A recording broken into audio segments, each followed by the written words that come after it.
Hello everyone, how are you doing? This is MD Tech here with another quick tutorial. In today's tutorial, I'm going to show you guys how to permanently delete your Google account, and this will just delete your associated Gmail accounts as well. It will delete all the Google information associated with your account. So pretty big deal, guys. You want to really make sure you know what you're doing before you do this, because you do not want to delete it unless you actually want to delete it. So with that said, we're going to go ahead and jump straight into it.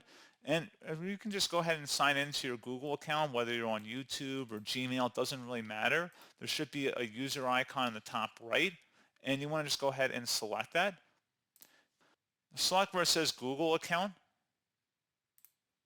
On the left side, select data and privacy. Scroll down to the bottom of this page. At the bottom of the page under more options, select the delete your Google account option, and then it'll walk you through the steps. I'm not going to delete my account, but it'll delete your entire account and data. So your Gmail account, any Google services you're connected with, it will remove them. You will not be able to get them back. So just keep that in mind. It's kind of, like I said, a big deal, and that's all you really need to do. Just follow along with the steps. I think there is a 30-day window you can reactivate the account if you delete it.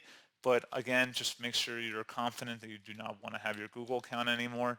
And that should hopefully be about it. So as always, thank you guys for watching this brief tutorial. I do hope I was able to help you out, and I do look forward to catching you all in the next tutorial. Goodbye.